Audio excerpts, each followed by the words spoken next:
trabaja en el campo de seguridad y gestión de riesgos.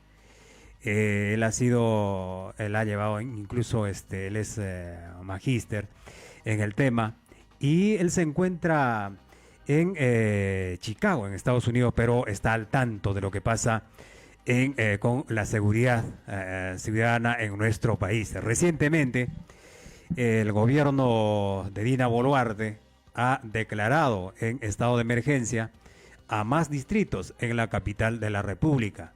Anteriormente ya había declarado en estado de emergencia a 3 a 4 distritos, pero ahora a esto se han sumado el Cercado de Lima y el distrito de Lince. Y esta situación de inseguridad también es un tema que afrontamos a nivel nacional en todas las regiones.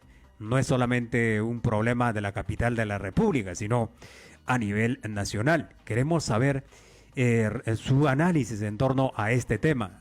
Aquí en el Perú son las 3 de la tarde con 44 minutos. Queremos saber qué hora es en Estados Unidos, en Chicago. Don Sandro Espinosa Flores, muy buenas tardes, bienvenido a Radio Americana. Adelante. Buenas tardes, Rufino. Gracias por la invitación y buenas tardes también a tus televidentes o a tus radioescuchas. Sí, ¿qué horas son en Estados Unidos? Chicago son las 3:44, es la misma hora. Es la misma hora, ¿no? Perú. Ok. Sí, es correcto. Ok. Don Sandro, queríamos conocer respecto a esta ley que aprueba eximir de responsabilidad penal el uso letal de la fuerza en defensa propia.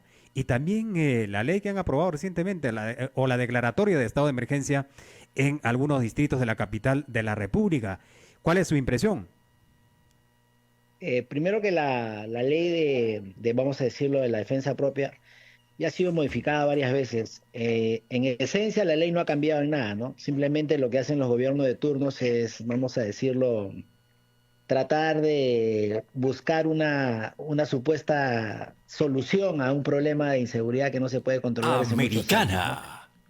O sea, la ley no ha cambiado en esencia, ¿no? O sea, igual cualquier persona que asesine a otra, ya sea en defensa propia, definitivamente hay tres supuestos que si se cumplen él no va a ser condenado, ¿no? Pero lo que sí va a pasar es que la persona o el ciudadano que defendiendo su vida, ¿no? Ante una amenaza letal, él igual va a tener que seguir el proceso tanto de la investigación policial como fiscal y hasta judicial, ¿no? De eso no lo va a eximir de ese proceso. Igual incluso va a ser detenido las primeras 24 horas, ¿no? Si es que logran ubicar o capturar o la policía logra estar dentro de las 24 horas que se haya cometido este homicidio, ¿no?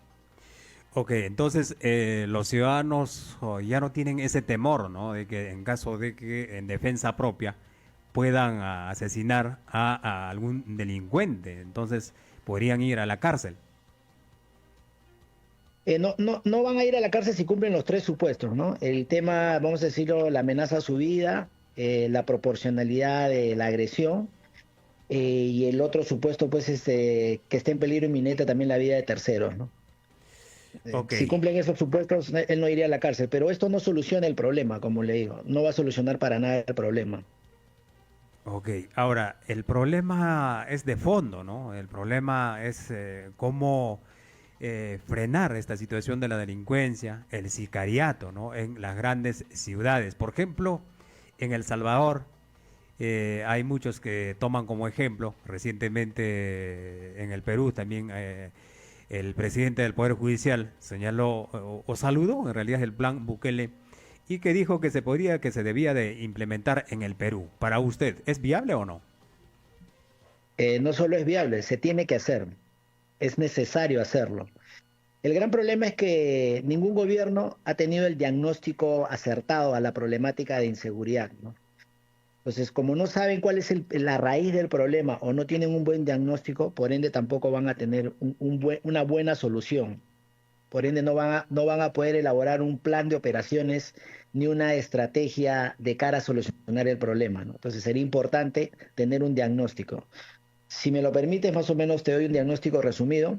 El principal problema es que el Perú no tiene inteligencia hace 35 años. Es más, en el gobierno de Ollanta Humala, le quitaron las facultades operativas a la DINI, a la Dirección Nacional de Inteligencia. ¿Qué quiere decir esto? Que la máxima dirección o el organismo, vamos a decirlo, superior de inteligencia, que tiene que velar por la seguridad nacional y la seguridad pública, no puede hacer trabajo de campo, solo hace trabajo de gabinete. O sea, solo puede leer noticias o resúmenes de inteligencia, con lo cual las otras inteligencias tampoco pueden operar, ¿no? Y si lo hacen clandestinamente, ¿no?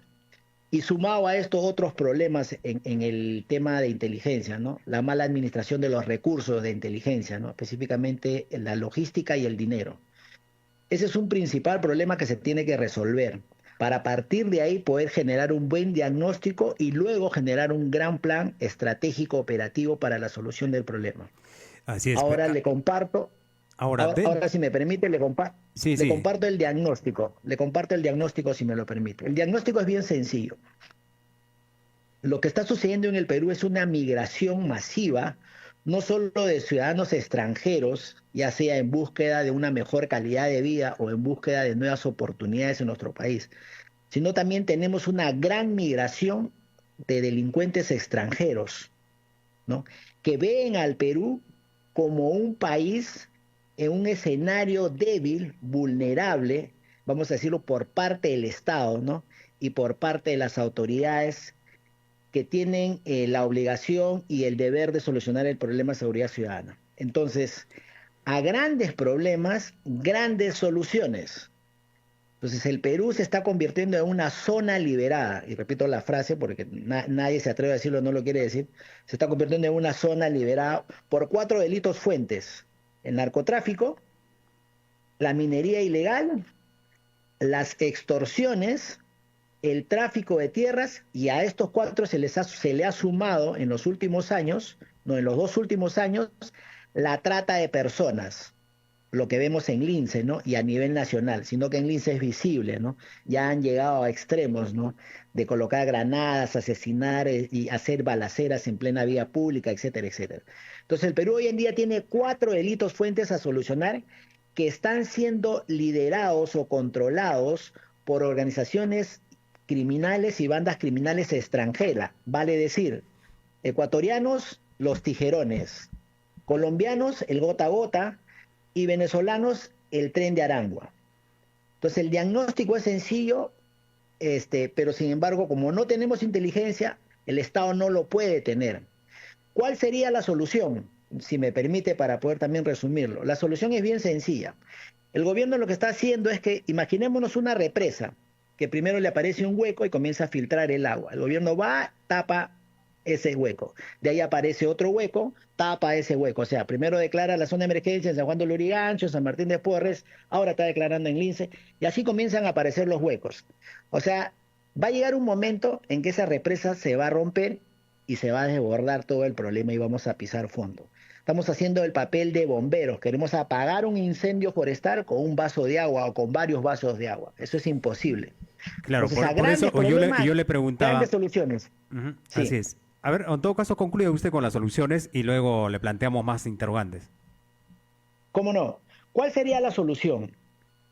El Estado debe apelar a lo que conocemos como la Ley de Seguridad Nacional.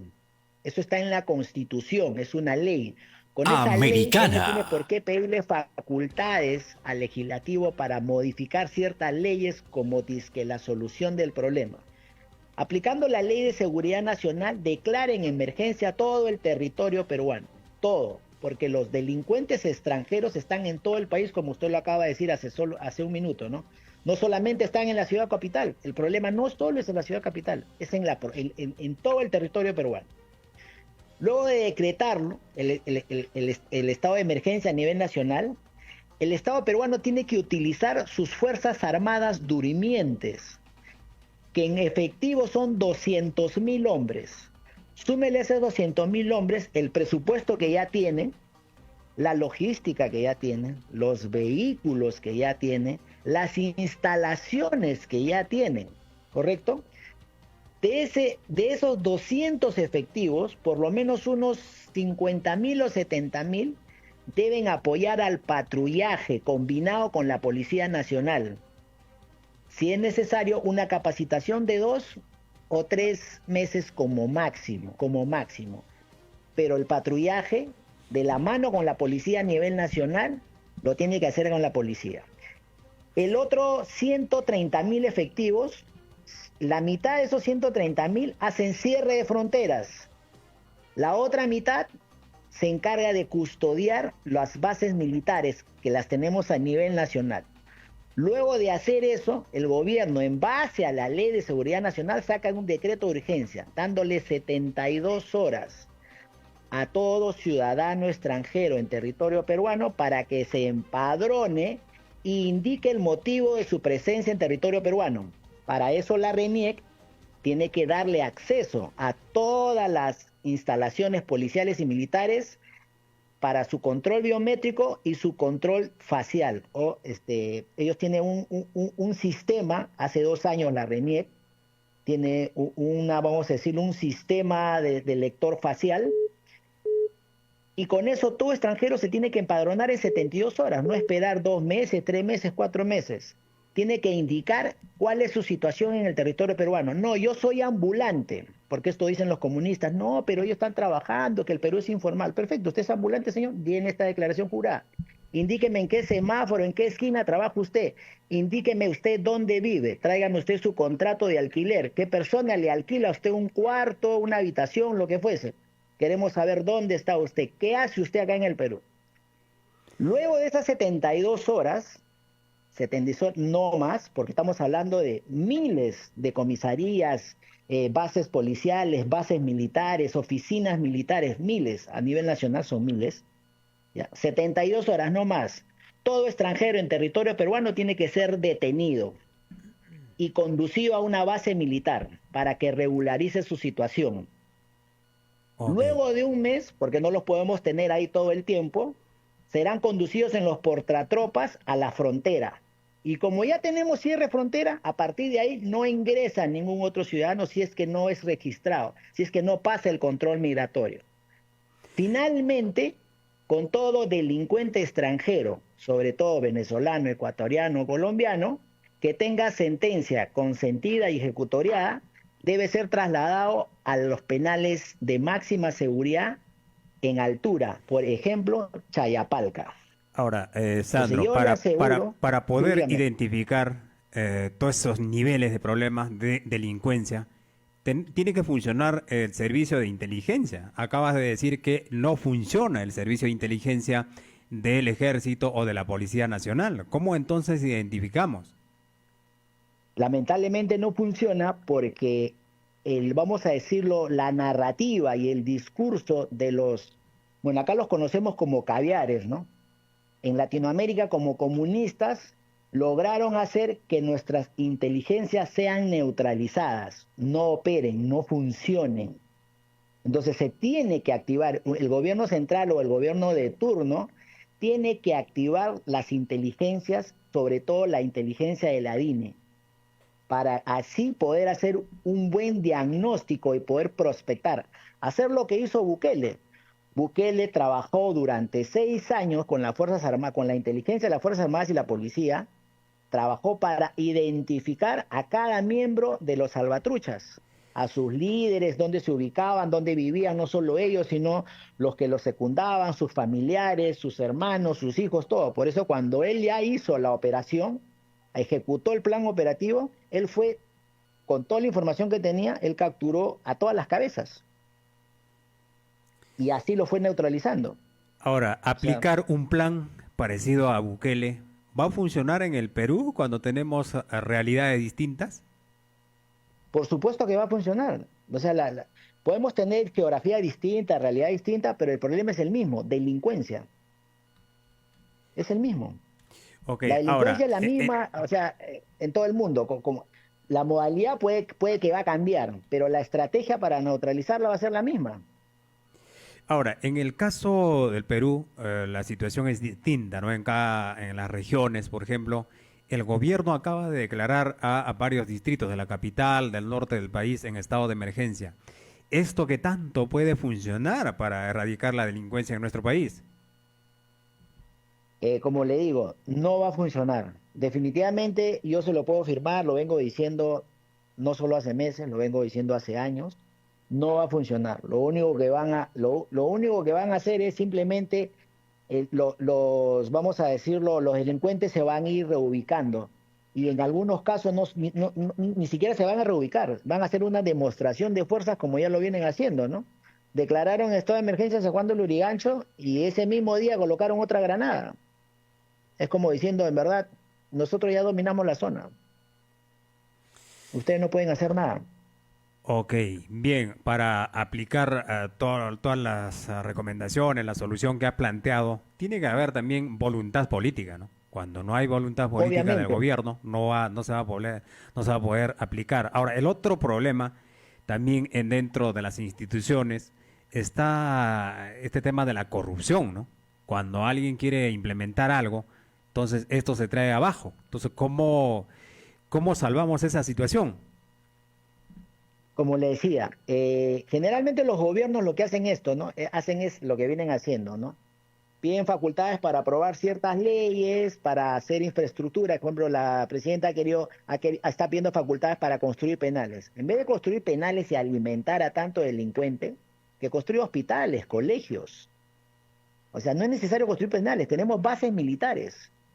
Y no es necesario construir una gran infraestructura. Tenemos las bases militares que lo único que tienen que hacer es activar nuestras Fuerzas Armadas durmientes y simplemente crear un anillo minado en cada base militar y tenerlos ahí y darles un solo alimento. ¿Por qué se le va a dar 3 alimentos? Mejor que alimenten a los niños pobres del interior del país. Ahora, si las ONG desean que tengan 3 alimentos, estos señores, bueno, que ellos los alimenten, pues. Si ellos reciben millones para financiar el comunismo, que saquen unos cuantos millones y que alimenten a los delincuentes. Ok, entonces, por ahí el premier Alberto Tarolas dijo de que no era necesario implementar plan Bukele, sino nosotros tenemos plan Boluarte, que es mejor que el plan Bukele. ¿Qué tan cierto será? O dijo solamente son de broma, ¿no? Porque en realidad la situación que afrontamos de delincuencia en nuestro país es grave, ¿no? Entonces, creo que es interesante, por ejemplo, los planteamientos que haces respecto a las soluciones que se tienen que dar, ¿no? Intervención de las Fuerzas Armadas y todo ello. Sandro, en tu caso, ¿cómo es que contribuyes con con la solución de este problema? Entiendo que tú resides en Chicago. Sí, yo en este momento resido en Chicago por estudios, estoy estudiando inglés, pero siempre estoy actualizado no solo con la realidad nacional del país, sino con la realidad nacional delincuencial o criminal del mundo, ¿no? Y como te decía, ¿no? Lo que dice Otárola, en verdad, Otárola es un político respetable, pero lo que él ha hecho es un discurso político, ¿no? Definitivamente, pues, él también vamos a decirlo, en su discurso político hace o mejor dicho, ha dicho lo que ha dicho, porque existe una gran narrativa de la izquierda que no está de acuerdo con el plan Bukele, ¿no? Hablan de violación de derechos humanos y, bueno, ya gracias a Dios las redes, los medios de comunicación, el internet hacen que la población hoy día tenga un darse cuenta mucho más rápido, ¿no? Todo el mundo ya sabemos que los comunistas o los caviares siempre defienden a los delincuentes, ¿no? A los terroristas, pero no defienden a un ciudadano de a pie, a un ciudadano de bien, ¿no? Siempre están defendiendo los derechos de ellos, en verdad, y eso tiene una justificación. ¿Por Así qué? es. Porque si ustedes se dan cuenta, el comunismo convive y converge con el incremento de la delincuencia en su país. Si no, veamos a Venezuela, ¿no? Hugo Chávez permitió que la criminalidad creciera para después con ellos formar lo que más o menos lo llamó, vamos a decirlo, las bases de defensa, ¿no? Y que realmente era su red para controlar quienes se oponían al gobierno, ¿no? Entonces prácticamente tiene un ejército armado criminal, ¿no? Vamos a decirlo, los gobiernos comunistas para poder mantenerse en el poder, ¿no? Y a través de estos delincuentes, de estos criminales, amenazar, amedrentar a los que se opongan al régimen, como lo hicieron en Cuba, ¿no? Igualito. Entonces ellos Así es. siempre están defendiendo al delincuente, al terrorista, ¿no? El que desestabiliza el Estado de Derecho, ¿no? Ok, ahora, el otro problema también en el Perú es el tema de los penales, ¿no? que están sobrepobladas y no hay forma de cómo solucionar, ¿no? Sí, mire, eso en verdad también tiene solución. Lo que pasa, yo no sé si, bueno, los discursos políticos prevalecen a la seguridad y a la vida de los peruanos, ¿no? Por eso yo hago mención de que apelemos a la Ley de Seguridad Nacional. No, la ley, en resumen, dice que el Estado tiene la obligación de utilizar todos los recursos que sean necesarios para defender la vida y la seguridad de sus ciudadanos, ¿no? Entonces, respecto a los penales se han vuelto, vamos a decirlo, zonas francas para la criminalidad. Los delincuentes desde los penales operan, ¿correcto? Los delincuentes desde los penales extorsionan, ordenan homicidios. ¿Y esto por qué sucede? El Estado paga millones para el bloqueo de llamadas celulares. Sin embargo, siguen habiendo llamadas. Hay operativos donde le encuentran en las celdas decenas de chips, decenas de celulares. Y yo me pregunto, ¿por qué nadie sanciona a las compañías de telefonía? Si se supone que ellos cobran del Estado un gran dinero para generar los bloqueos en esas zonas donde están los penales. Entonces los penales se han vuelto, vamos a decirlo, zonas francas y se han vuelto, vamos a decirlo, centros de formación de la criminalidad. No cumplen su verdadero propósito, que es la reinserción a la sociedad.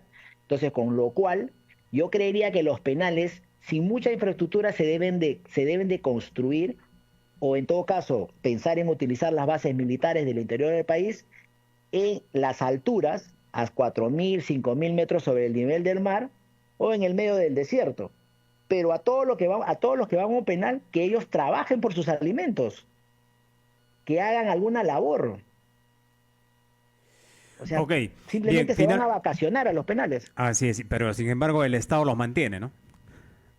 Exacto, el Estado los mantiene, le da 3 comidas. Así es. Y encima, no, pero ¿cuál es lo peor, señores? Que los delincuentes le cobran a cada delincuente que entra a un penal por la comida, por la celda, por su seguridad, y está a la vista y paciencia de los gobiernos. Todo el mundo se hacen los desentendidos. Y como usted decía, no tiene que haber voluntad política. ¿Por qué? Porque la seguridad nacional y la seguridad pública es transversal a todo Estado de Derecho. Entonces tiene que haber una decisión política, tiene que estar en la agenda del gobierno de turno. Pero tiene que ser, como se dice, un principal problema a resolver. Porque sin seguridad no vamos a tener educación, no vamos a tener crecimiento económico, no vamos a tener salud, etcétera, etcétera. Así es, riesgo incluso para la inversión. Bien, Sandro, finalmente queremos conocer tu opinión respecto a esta situación que pasa en Israel, ¿no? Enfrentamiento, incursión de grupos terroristas. ¿Cuál es tu postura en torno a esto? Mira, mi postura como cualquier ser humano, pues no estoy de acuerdo con las guerras, pero lo de Israel, pues es un problema es un problema, vamos a decirlo, de carácter religioso, cultural y hasta geopolítico, ¿no? Avalado y apoyado entre las grandes potencias, ¿no? O sea, en verdad es un problema muy complejo. Reprocho las acciones o lo que viene ocurriendo en Israel, pero lamentablemente aún somos humanos, ¿no? Ok, muchas gracias a Sandro Espinosa Flores. Ha sido interesante conversar contigo. Muchísimas gracias más bien a usted por la oportunidad y la invitación. Ok, buenas tardes. Habrá oportunidad para seguir Buenas conversando tardes. sobre este tema y otros. Muchas gracias, buenas tardes. Bien, conversábamos entonces Un gusto. con Sandro Espinosa Flores, el ex miembro de la Policía Nacional, ex oficial de la Policía Nacional y experto y con bastante experiencia